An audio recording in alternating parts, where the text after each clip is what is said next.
헬라인이나 야만인이나 지혜 있는 자나 어리석은 자에게 다 내가 빚진 자라. 그러므로 나는 알 수 있는 대로 로마에 있는 너희에게도 복음 전하기를 원하노라. 내가 복음을 부끄러워하지 아니하노니 이 복음은 모든 믿는 자에게 구원을 주시는 하나님의 능력이 됨이라. 먼저는 유대인에게요 그리고 헬라인에게로다.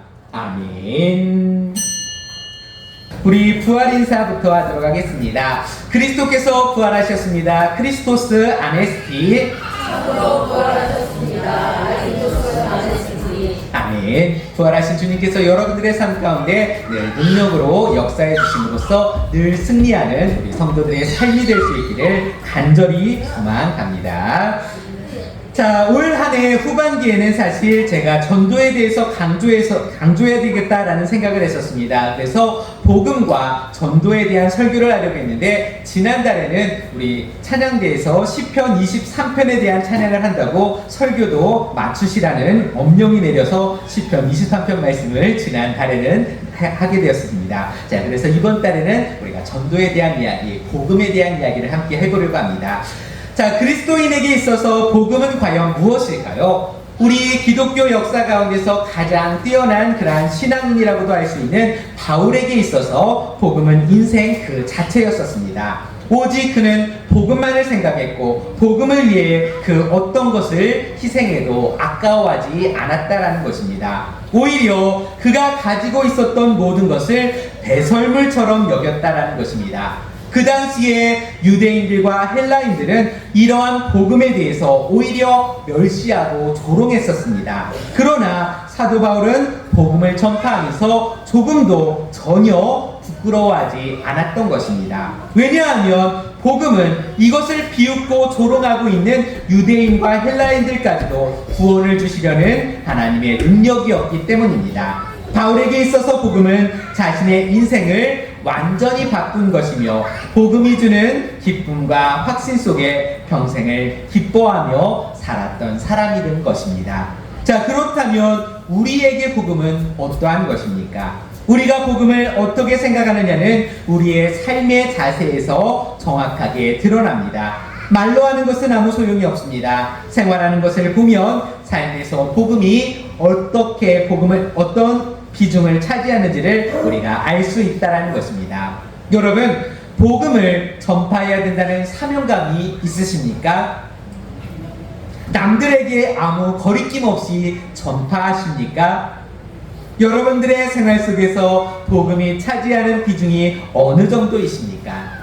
여러분, 사도 바울이 복음에 대해서 가졌던 생각과 달리 우리가 복음에 대해서 생각하고 있는 중요도는 사뭇 다른 것 같습니다. 오늘 이 시간 우리가 말씀을 통해 바울의 복음에 대한 자세가 어떠한 것인지를 살펴보면서 우리도 바울과 같이 복음에 대한 그러한 자세를 가지고 이 세상을 살아가는 우리 모든 성도들이 되시기를 간절히 바랍니다. 자, 첫째로 사도 바울은 복음을 어떻게 생각했습니까? 첫째로 복음을 빚으로 생각했다라는 것입니다. 바울에게 있어서 복음은 갚아야 할 빚이었습니다. 우리 14절 말씀을 다시 한번 읽어보도록 하겠습니다. 오늘 본문 말씀 14절 말씀입니다. 같이 읽도록 합니다. 헬라인이나 야만인이나 지혜 있는 자나 어리석은 자에 대하여 자에게 다 내가 빚진 자라. 아멘. 그는 전 세계 사람들에게 빚을 지고 있다는 부담감으로 살았던 사람입니다. 이 당시에 헬라인과 야만인, 지혜 있는 자나 어리석은 자는 모두를 포함하는 그러한 이름이라고 할 수 있습니다. 그래서 세계 모든 사람들에 대해서 자기가 빚진 자라라고 이야기합니다. 그래서 이 사도 바울은 그 빚을 갚기 위해서 그들에게 복음을 전하겠다라는 사명을 가지고 있었던 사람인 것입니다. 자, 여러분, 빚쟁이의 괴로움을 아십니까? 요즘은 이 사업하는 사람들은 빚도 자산이라고, 대출도 자산이라고 이야기하는 경우도 있습니다. 왜냐하면 그만큼 그것을 가지고서 잘 운용을 하는 것이기 때문에 그들은 이 빚도 자산이다라고 이야기하고, 젊은 사람들 같은 경우에도 대출 받는 것이 아무 거리낌 없이 대출 받는 경우들도 있습니다. 그러나 여러분, 빚은 괴롭고 힘든 것입니다. 한국 사회에서 신용불량자가 많아지면서 빚쟁이가 된다는 것이 어떤 기분일지 직감적적으로 보면서 절실하게 느끼고 있습니다. 빚을 지게 되면 어떻게 됩니까? 마음 편하게 두 다리 뻗고 잠도 제대로 못 잡니다. 마음이 계속 불편합니다. 맛있는 것도 제대로 못 먹습니다. 빚이 청산될 때까지 늘 마음이 불편합니다. 그런 빚쟁이의 심정을 사도 바울은 가졌었다라는 것입니다. 복음을 전하는 것은 우리가 해도 되고 안 해도 되는 선택사항이 아니라는 것입니다. 반드시 해야 되는 필수사항인 것입니다. 반드시 갚아야 하는 빚이라는 것입니다. 사도 바울은 자신이 복음을 전하지 않는다면 화가 임할 것이라고도 했습니다. 함께 말씀을 보도록 하겠습니다. 내가 복음을 전할지라도 자랑할 것이 없음은 내가 부득불 할 일임이라. 만일 복음을 전하지 아니하면 내게 화가 있을 것이로다. 아멘. 그러면서 사도 바울은 또한 무엇을 이야기합니까? 복음을 전하여야 하는데 복음을 전하지 않으면 화가 있을 것이다 라고 이야기하면서 또한 때를 얻든지 못 얻든지 복음을 전하라고도 하였습니다. 함께 말씀을 보십니다. 너는 말씀을 전파하라. 때를 얻든지 못 얻든지 항상 힘쓰라. 범사에 오래 참음과 가르침으로 경책하며 경계하며 권하라. 아멘.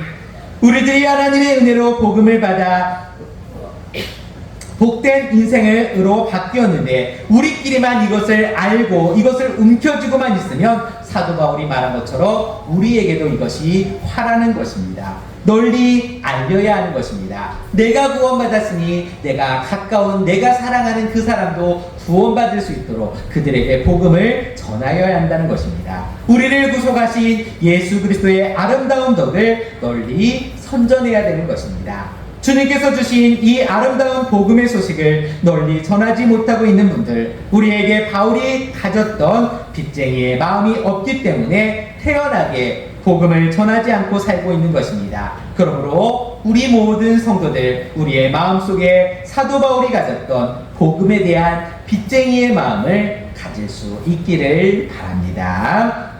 두 번째로 사도 바울은 복음을 어떻게 생각했습니까? 복음을 자랑으로 생각했습니다. 바울은 복음을 자랑으로 생각했다는 것입니다. 그는 복음으로 사람들 사이에 화해시키고 죽은 영혼을 변화시키는 것을 경험하였습니다. 원래 사도 바울은 어떤 사람이었습니까?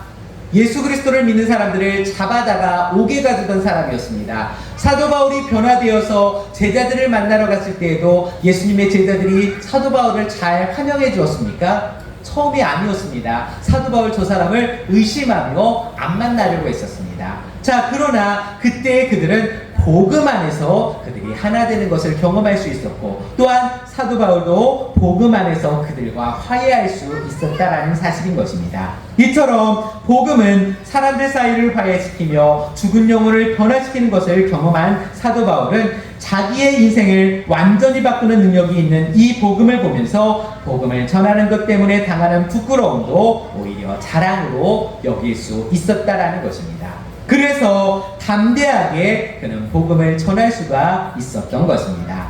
여러분, 성도 여러분에게 있어서 복음은 자랑거리입니까? 믿지 않는 사람들에게 자랑스럽게 이야기할 수 있으십니까? 복음의 능력을 속에서 체험해보지 않는 사람은 절대로 복음을 남들 앞에서 자랑할 수가 없습니다. 복음을 자랑하기에 앞서 먼저 나 자신이 직접 체험해보아야 한다는 것입니다. 그 복음의 말씀 가운데서 내가 삶의 위안을 얻고 소망을 갖게 되며 구원받은 은혜를 깨닫게 될 때에 우리가 그것을 전할 수 있다는 것입니다. 나의 죽은 심령을 살리고 변화시키는 능력을 한번 체험한 사람은 복음을 전하지 말라고 해도 전하게 되는 것입니다. 복음을 전하는 것이 의무가 아니라 즐거운 일이 되는 것입니다. 내 속에서 일어난 이 신비한 변화를 말하고 싶어서 견딜 수가 없다라는 것입니다. 또한 우리가 복음을 자랑할 수 있기 위해서는 기본적으로 누구에게도 부끄럽지 않은 생활을 먼저 해야 되는 것입니다. 남들보다 부끄럽지 않은 깨끗한 삶을 살아야 복음을 자랑해도 효과가 있습니다. 남들 보기에 부끄러운 일을 저지른다면 복음을 자랑할 수 없을 뿐더러 그 상태로 복음을 전한다면 어떻게 되겠습니까? 그 부끄러운 일을 저지르는 사람이 복음을 전한다면 야 너나 잘 믿어라 하지 않겠습니까? 우리가 진정 복음을 전하기 위해서도 아름답고 부끄럽지 않은 삶을 살아가야 하는 줄 믿습니다. 자, 디모데후서 말씀을 함께 보도록 하겠습니다. 너는 진리의 말씀을 옳게 분별하며 부끄러울 것이 없는 일꾼으로 인정된 자로 자신을 하나님 앞에 드리기를 힘쓰라. 아멘. 여러분, 여러분들의 삶 속에서도 부끄러움 없는 삶으로 복음을 귀하게 아름답게 자랑할 수 있는 우리 성도들이 되시기를 바랍니다. 그러므로 우리는 우리의 삶 속에서 살아있는 간증을 통해 복음을 자랑하고 또 그와 더불어 복음을 자랑해도 될 만큼 생활적인 측면에서도 흠이 없는 생활을 하는 우리 모든 성도들이 되시기를 바랍니다. 그래서 복음을 자랑하는 데 있어서 거리낄 것이 없는 우리 모든 성도들이 되시기를 간절히 소망합니다. 셋째로 사도 바울은 복음을 어떻게 생각했습니까? 사명으로 생각했습니다. 바울은 복음을 전파하기 위해서라면 자신의 생명을 조금도 아까운 것으로 생각하지 않았다라는 것입니다. 조금도 귀한 것으로 여기지 않을 만큼 복음은 그에게 있어서 중요한 사명이었다라는 것입니다. 여러분 한번 생각해 보십시오. 여러분 400m 쉬운 그런 예를 들자면 400m 달리기를 하는 사람들이 어떻습니까? 그들은 어떤 사명을 받았습니까? 달리기에서 이겨야 할 사명을 받았습니다. 그들은 달리기 할 때 신발이 벗겨지면 어떻게 합니까? 내 신발 어떻게 하지? 내 신발 비싼 건데 이러고 신발 주스러 갑니까? 아니면 벗겨지면 어떻게 합니까? 벗겨지더라도 앞으로 막 달려나가야 된다는 것입니다. 마찬가지입니다. 사명을 가졌다는 것은 무엇입니까? 내가 어떤 것이 없어진다 하여도 그것과 상관없이 앞으로 달려나가는, 내가 가지고 있는 사명을 위해서 앞으로 나아가는 것이 사명을 가진 사람이라는 것입니다. 사도 바울도 바로 이와 같은 사람이었다라는 것입니다. 그는 복음을 이방에 전하도록 주님으로부터 부르심을 받았다는 소명의식을 갖고 평생을 살았습니다. 그는 바다에서 배가 깨져가는 위기 속에서도 그를 담대하게 만들었던 것은 살아서 반드시 로마에 들어가서 복음을 전해야 한다는 사명의식이었던 것입니다. 함께 사도행전 9장 15절 말씀을 보도록 하겠습니다.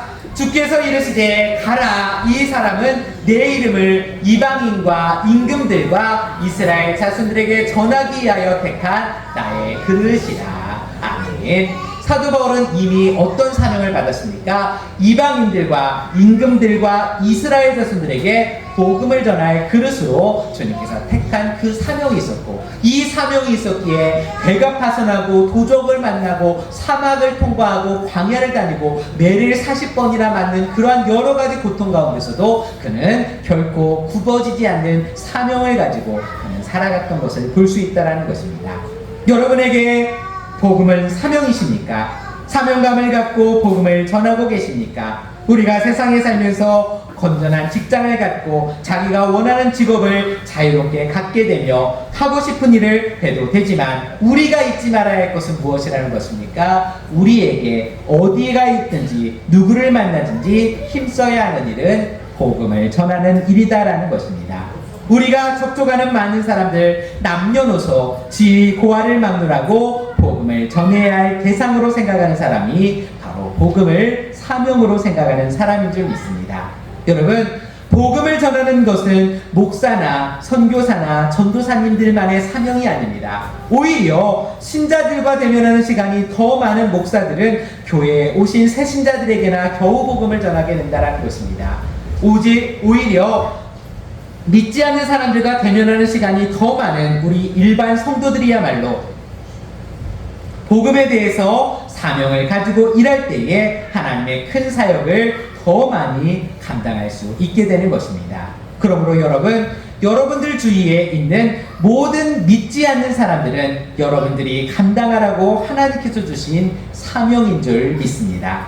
여러분들의 생업이든지 단순한 친구이든지 친척이든지 이런저런 모양으로 만나게 되는 모든 주위에 죽어가는 많은 믿지 않는 영혼들을 구해내는 사명을 여러분들 사명으로 생각하시고 그것을 잘 감당할 수 있는 믿음의 성도들이 되시기를 바랍니다.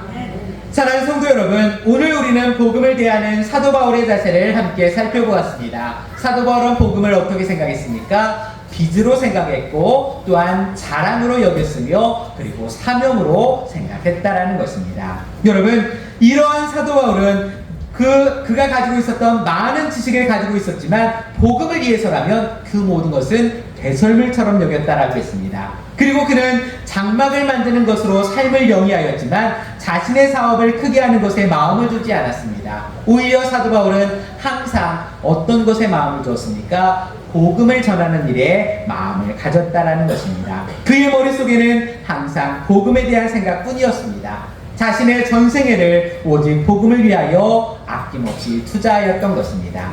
여러분, 이러한 사도 바울의 생애를 세상 사람들은 결코 이해할 수 없을 것입니다. 그것은 바로 복음을 모르기 때문입니다. 그러나 우리는 어떤 사람들입니까? 복음을 받은 사람들이요, 복음으로 변화된 성도들인 줄 믿습니다. 그러기에 우리도 복음에 대하여 어떤 생각을 가져야 됩니까? 빚으로 생각하며 자랑거리로 여기며 또한 사명으로 생각해야 할 줄 믿습니다. 그리고 내 자신의 삶을 복음을 위해 하나님께 드려야 할 줄 믿습니다.